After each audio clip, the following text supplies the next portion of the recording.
All right, let's go ahead and take a look at some material that I didn't quite get to yesterday. So first, yesterday we did talk about how if there's a pattern in the residual plot, do you want to know if data is linear or not? Well, you need to look at the residual plot. If a pattern is what you see, then you must say, yikes, the data is not a line, no line, so then a linear model is not appropriate, okay? So that's where we're coming from on this.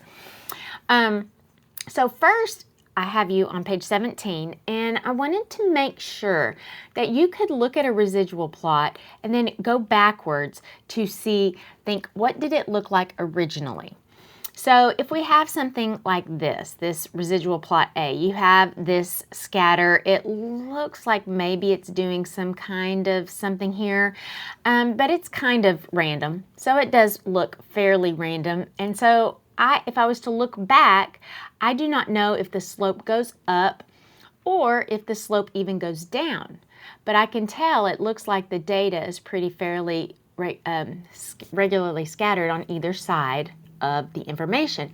So to me, it looks like residual plot A goes with scatter plot number 2. Now, look at this one here. Of course, this is obvious. We have a curved pattern. So here you can see that the data went above the line and then back down. So in the original scatter plot, it looks like it went with scatter plot 3. Okay? Residual plot C looks like residual plot A, but the data is more closely clustered around the plot. So that's going to go with scatter plot 4. Okay, and then finally at the end we have this residual plot D, which I can see is spreading out. Okay, and so it's getting more varied. So a linear model is not appropriate. It might have started out good, but then it got all crazy and wackadoo. And so looking back, again, I don't know if the slope was positive or negative, but I can tell that the points around the line did start fanning out. Okay, so those were the ones that I just wanted to make sure that you could go backwards from a residual plot to the original scatter plot. Now, here was some ones just checking and seeing if the linear model is appropriate. So that's what we're looking for if there's a pattern, and I kind of just talked about that as we went along. So I'm going to scoot on then to page 19. So scoot on over to page 19. So first, why do we care if the linear model fits the data? Well, the whole reason, and no matter what it is that you're going to do, the whole reason your goal is to find a function, an equation that fits the data, is so that you could start making predictions. So because we want to make predictions based on the function that is a good fit for the data, then that means, okay, I then better make sure that I've got a good function. Now, here's the problem.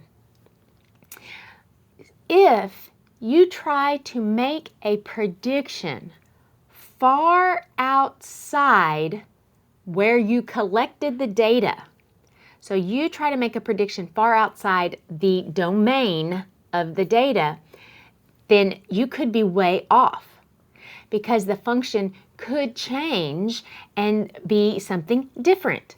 We saw that yesterday or a couple of days ago when we would have a problem and we had some data way out here in this domain. But with our linear model, our y-intercept ended up being negative, and that didn't even make sense. Well, because you can't have a negative amount of items or that kind of thing.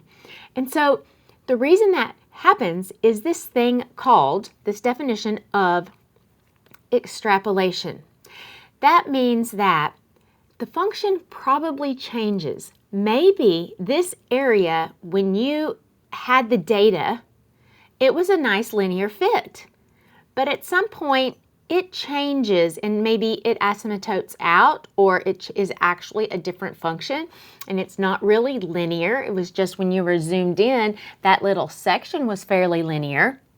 Okay, so the function could change. So that's called extrapolation. Here's another graphical representation. See, if this is the area when we collect our data, and we think, okay, that's a pretty good linear relationship. By the way, making a prediction inside this domain, that's called interpolation because it's the inner part of the function. But if I want to say, go make a prediction, here was the domain of the data. Here was the domain of the data. But if I want to go predict out here, if I follow this same pattern, I'm going to predict a value way up here. But what if the function changed? Then look, I could be way off from what it actually is supposed to be. So I can make a prediction far off from reality. So that's called extrapolation. And of course that is because first we look at the data we get, we put in the best function that we think will fit, then we try to use the function to predict, but the future data pattern may change quite a bit now. So here it is, this future data function changes. So don't you extrapolate, don't you extrapolate now. The future of the data is a debate, so don't you extrapolate now. Now, when I get back from being out, at some point I'll do this Ice Ice Baby linear model wrap. Okay, you're going to love that one. So it kind of puts everything all together. All right, so that's the end of the lesson that we did not quite get to talk about yesterday. So I want to go on to your assignment that you had last night and talk through that. In order to do the assignment on pages 22 and 23, you had to use these functions from page 20, and that was when income was predicting ice cream consumption. Watch units, because that income was in $1,000 per year. So, for example, this represented $89.2 thousand. Okay, and then this is the function that happened if we were trying to predict ice cream consumption from temperature. All right, so we had those two different functions, and then we came over here and we used those two functions. In fact, I think I'm going to go back and do a little snippet and screenshot those things. Let's see if I can do that real quick. I'm going to screenshot those so that I can use those on the other page. So let's see. I'm going to go put that over here, see if that lets me do that. Okay, so there's one of them. So there's the prediction equation with income, okay, because we're going to have something like that. Now, by the way, we talked about this yesterday. What was a better predictor of ice cream consumption? The income in the area or the temperature in the area? Okay, and so we had come up with the fact that that was consumption was better done, better predicted with income in the area. Okay, so that means maybe we want to put our ice cream shop here in Aledo rather than in Weatherford. If the average income in this area is higher, okay, then that was going to give us a better predictability, better correlation to consumption or ice cream consumption. Okay, so here we go. So I think that was some of these other ones. So first, of course, we parts A and B, we referenced the residual plots, and we said, yes, there was no pattern in the residual plot, so we're good. Question 3 said, which one should we use to, which one's the best predictor? And that is consumption, or income. All right, here we go. So now for the rest. Next, it says make a prediction for the consumption based on an average high temperature of 73 degrees. Well then, if that's the case, you need to use this temperature prediction equation. And you plug in the 73 degrees. And that's how you get your value, okay? But notice this. Letter E, predict with an income of $77,500. Remember, that's in thousands. So that means look at what I actually plug in is 77.5. I do not plug in 77,000, okay? So that was a biggie. So that's why units matter, because I'm plugging in 77.5, not 77,500. This was another one using the income equation and the temperature equation. It just asked you to do a changing from gallons into pints. So you had to do that. So I'll leave that there for you. All right, so this is what we were doing at the end of class yesterday, where we were trying to solve for an unknown. So G asks you to find the actual Y. So find the actual Y, but it gives us some information. It says 82 degrees.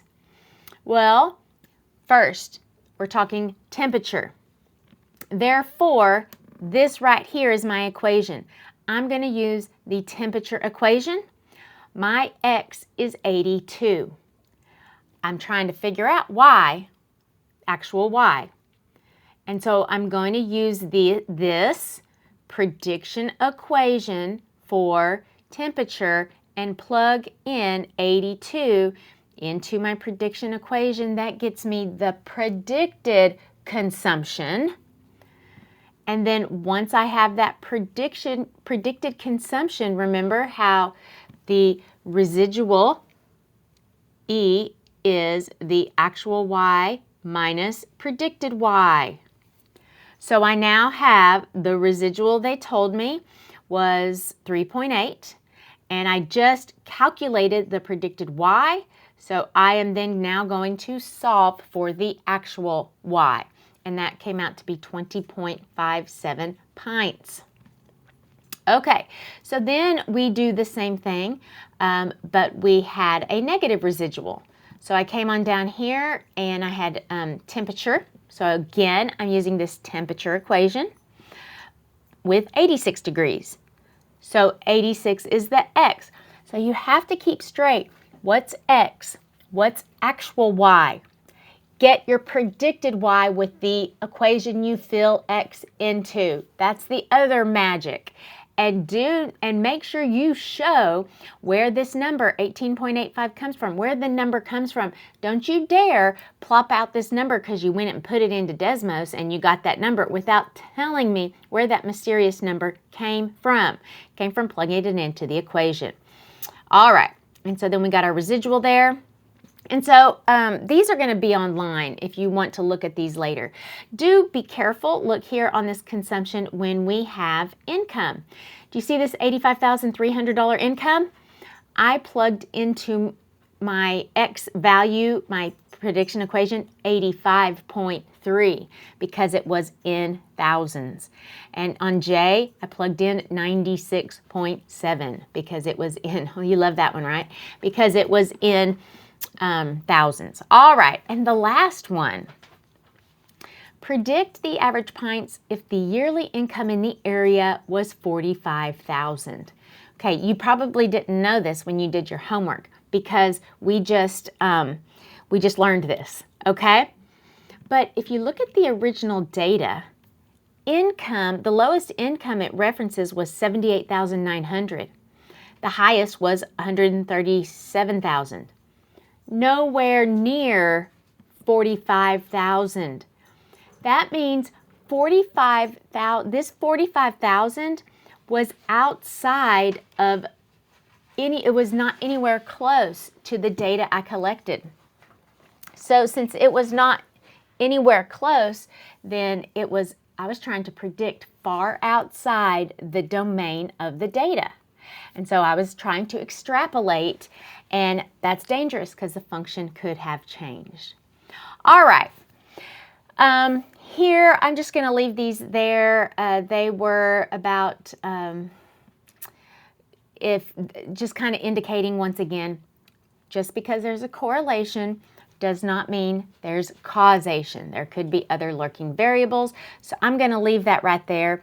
Some of these funny correlations down here, like Nicolas Cage and the number of people who drowned by falling into a pool. Look at how closely correlated those. That is just hilarious. How about this one? Oh, I love this one. The divorce rate in Maine and the consumption of margarine. Okay, do we think there's a correlation there? Well, I don't know. Oh, how about chicken consumption and crude oil imports? Or, hey, National Spelling Bee, the winning word in the National Spelling Bee, and the people killed by venomous spiders. Okay, obviously there isn't really a connection there, but it makes it look like there's a correlation. Okay. So done with that instructional video. Now you are going to go on to the assignment, which is pages 24 to 30. The answer key to that is already on, and I'm just about to go make a video because I'm going to talk about the first page. I changed the function on the data on the first page. You know where to get this table for the for that page 24 is in Canvas. Okay, so here in Canvas modules, of course, you're going to go to the Thursday and see down here on Thursday, you're going to see this Unit 4, Day 3 Linear Regression Data Table. And so click on that to get the data so you can put it into Desmos and compute. And then, of course, right down here is the quiz prep for the quiz on Monday so that you can kind of look at the explanations as you go along and learn those. And then, of course, in that is videos. And also in this page is a reminder of all of those interpretation requirements. These will be fill in the blank, like you were going to have to write out a statement about what the slope, interpret the y-intercept, all of these things. So you want to carefully go through those so you can take a look at them. All right, so please work diligently today during class and then finish it over the weekend so that you are prepared on Monday. All right, good luck to you on that.